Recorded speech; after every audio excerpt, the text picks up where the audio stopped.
Allora, per mettere in moto sto aeroplano, mettiamo le cuffie che fa casino, non è come in Aliante che si sta bene, bisogna avere le cuffie. Poi, le chiavi, che anche in Aliante non ci sono, però vanno usate, se no non va.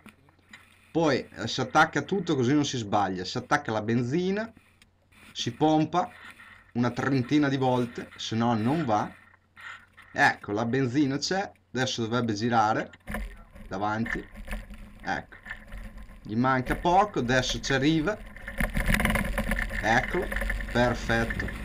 Adesso premiamo tutto e fa beep così che dicono che non serve, però fa figo.